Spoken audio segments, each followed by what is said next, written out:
മോളിക്കുട്ടി, മോളിക്കുട്ടി. അയ്യോ പാവം, പേടിച്ചു പോയി. ഞാൻ പേടിച്ചൊന്നുമില്ല. ആ പിന്നെ ചേച്ചി എന്തേ? എല്ലാരും പള്ളിയിൽ പോയിരിക്കുക. ആ ഇറച്ചി അവിടെ കൊണ്ട് വെച്ചിട്ടുണ്ട്, ഞാൻ പോവാ. ഇത്തിരി കഴിഞ്ഞു പോവാ.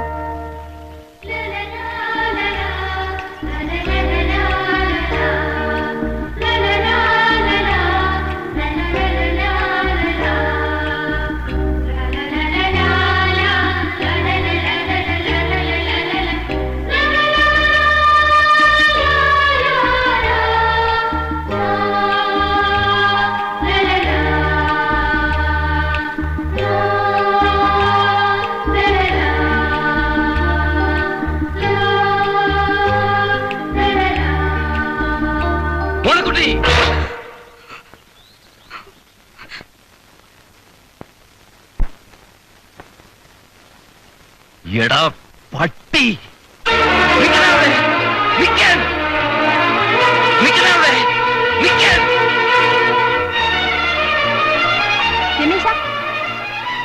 എന്താണ് കിടന്ന് ഓടുന്നത്?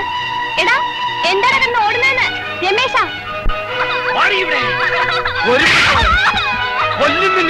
എന്താ ഉണ്ടായി?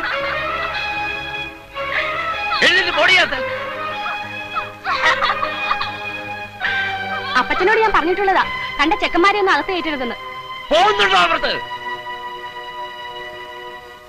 രമേശ,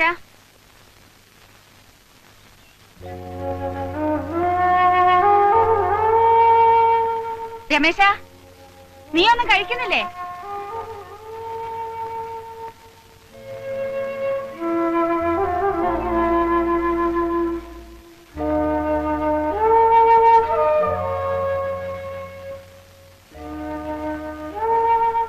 എന്തു പറ്റി എന്റെ മോന്? ഒന്നുമില്ല. പിന്നെ നീ എന്താ വല്ലാതിരിക്കുന്നേ? ഞാനിനി മുതലാളിയുടെ അവിടെ ജോലിക്ക് പോണില്ല. എന്തു പറ്റി? ഒന്നുമില്ല, എനിക്കിഷ്ടല്ല.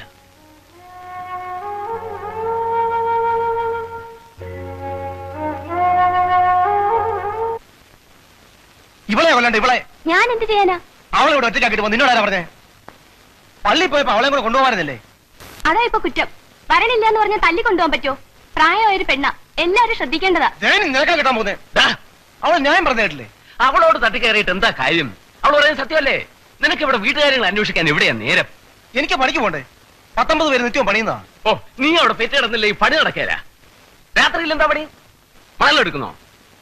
ഒന്നും അറിയാഞ്ഞിട്ടല്ല, മൂത്തോര് കാണിച്ചു കൊടുക്കണല്ലേ താഴെയുള്ളവര് പഠിക്കണേ. അപ്പനും വലിയ കാര്യമൊന്നും പറയണ്ട, എനിക്കറിയാം ചിലതൊക്കെ. വെറുതെ നമ്മൾ തമ്മിൽ ചെളിതാരി അറിയാണ്ട് ഇതിനെന്താ വേണ്ടെന്ന് വെച്ചാൽ ആലോചിക്കും. ഇനിയിപ്പോ ഒന്നും ചെയ്യാനില്ല, പെണ്ണിനെ കെട്ടിച്ചുവിടാൻ നോക്ക്. അല്ലാതെ ബഹളം ഉണ്ടാക്കി നാട്ടുകാരെ അറിയിക്കാനാ? നീ എന്താടി പറഞ്ഞു വരുന്നത്? അവനെ വെറുതെ വിടാനോ? എങ്കിൽ സണ്ണിച്ച മേപ്പള്ളി കൊച്ചോടെ മോനല്ല. അപ്പൊ നമ്മുടെ പെണ്ണിന്റെ ഭാവി? അവളുടെ ഭാവിക്ക് ഒരു കുഴപ്പമില്ല. മേപ്പള്ളി കൊച്ചുവർക്കോടും മക്കളോടും കളിച്ചാ ആ കളി തലതെറിക്കുന്ന കളിയാ. അത് അറിയിച്ചു കൊടുക്കണം. മനസ്സിലാവുന്നുണ്ടോ നിനക്ക്? എന്നാ ഉറക്കളക്കാണ്ട് പോയി കിടക്ക്. പടി.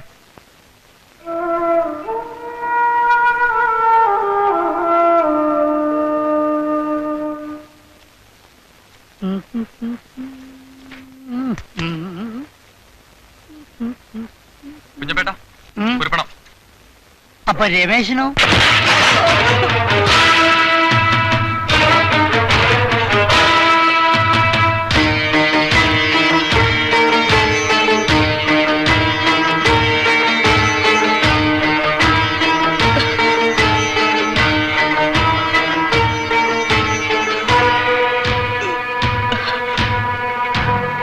അടിയിലാണ്.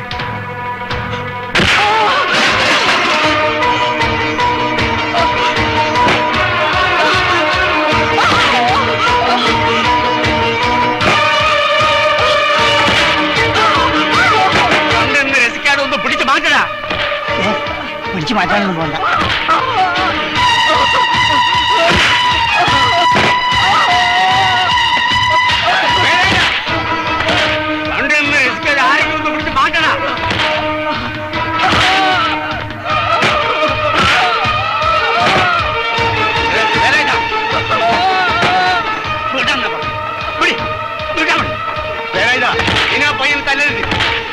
മാത്രമാണ് പറയുന്നത്.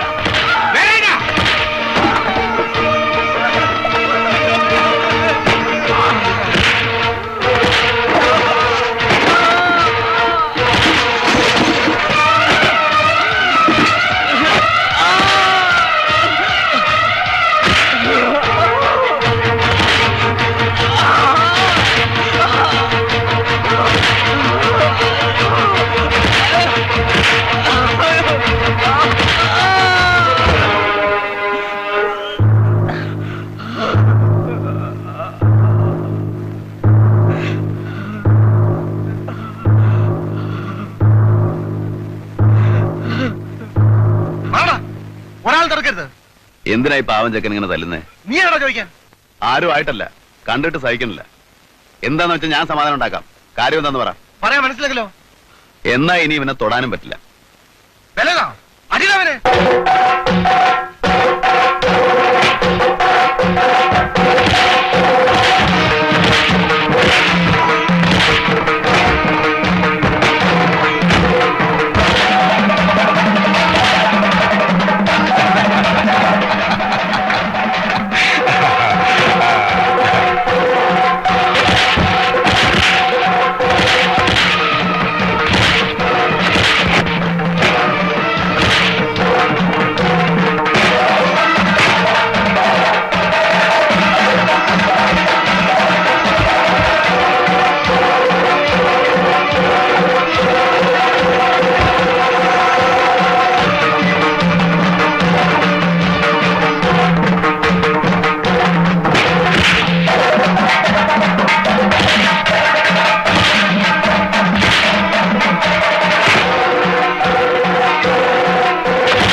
എന്നെ എന്റെ മോനെ തല്ലി ചതച്ചിട്ട് ഒരുത്തരും ഇല്ലടാ അവിടെ ചോദിക്കാൻ. എന്റെ ചോറ് തിന്നുന്ന ഒരു പട്ടിയില്ലടാ ഈ നാട്ടില്. തിന്നണ ചോറിന് നന്ദി കാണിക്കുന്ന പട്ടികളുണ്ടെങ്കിൽ ഇറങ്ങി വാടാ.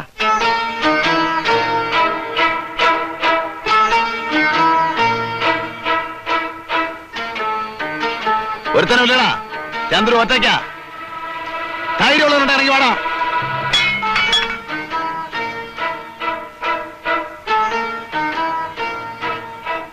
പിന്നീന്ന് കുത്തിയാ കുത്തിയവനെ തട്ടിയിട്ടേ ചന്ദ്രു ചാവൂ. അത് ഓർത്തിട്ട് വന്നാ മതി.